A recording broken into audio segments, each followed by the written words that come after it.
think it was probably a year ago, I was in a traffic jam with Father, and we were talking about things. We were talking about these wonderful things that are happening in Coast Salish territory.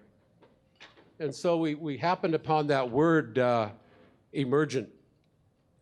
It's like we're emerging.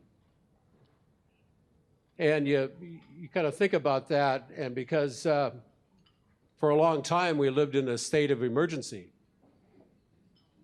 a tragic emergency with kids being taken and the evils of alcohol and those sicknesses visiting our communities.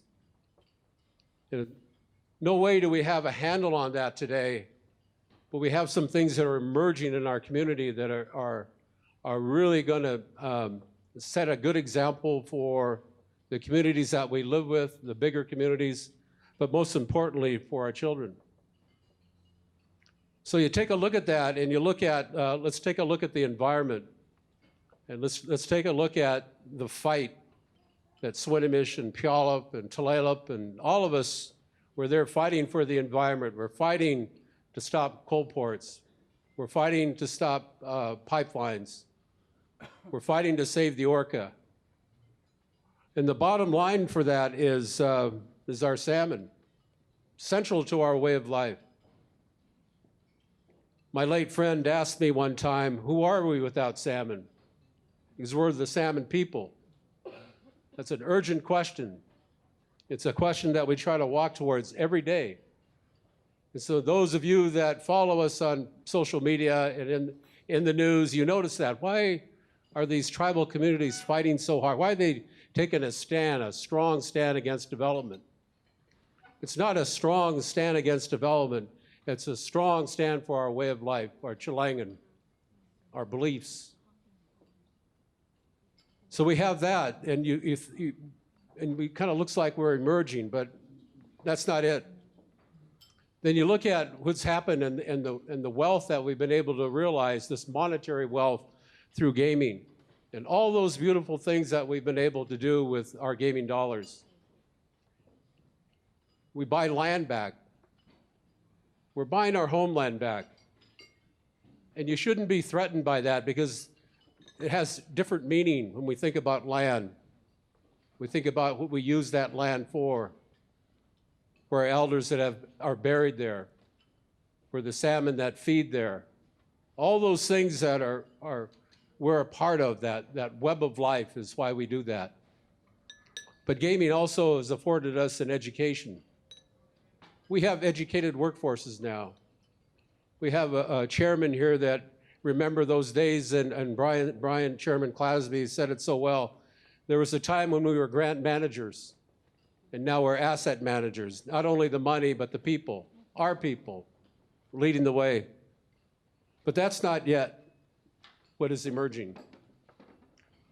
Through this, through this money, through this education, we've realized a great deal of self-governance.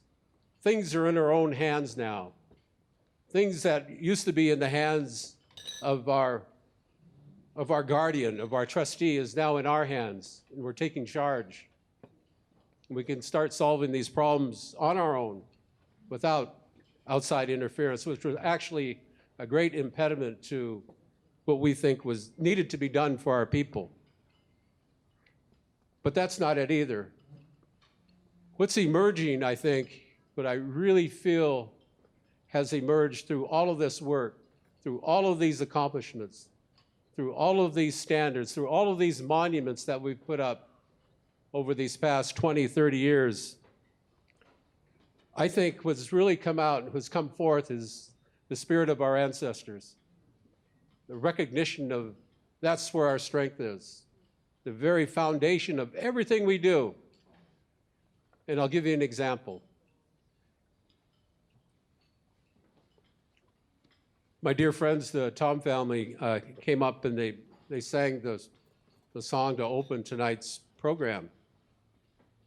And I know a few of my relatives know who made that song, where that song came from, and what that song means to us. The late Patios, a mentor for Father Pat.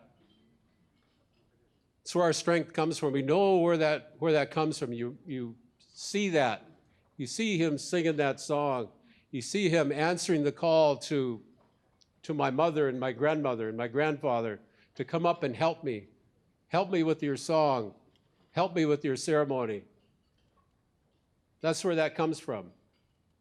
Everything we do is guided by the spirit of the old people. We get in trouble when we don't remember that.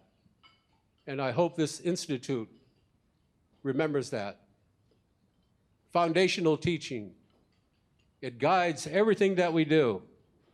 The indigenous knowledge here, the culture and language, you can witness that at, like we were saying, the canoe journey. It comes from that, the spirit of our ancestors. We're using that in our own practice now as we recover from that horrific experience of colonization and genocide. And we use that in our healing practices, asking our ancestors to guide us in melding Western practice with our way of life. But I think probably the most important factor in all of this most important thing that each and every one of us need to look at here today when we think about what's emerging, what has emerged, the spiritual guidance that we received from the spirit of our ancestors, is that whole conversation, that whole important thought and idea and standard that we set for ourselves when we think about identity. We identify with first our family, we identify with our village and our tribe in that order. And it comes through those songs and the ceremony, the spiritual guidance that we receive from the spirit of our ancestors. It's all right there.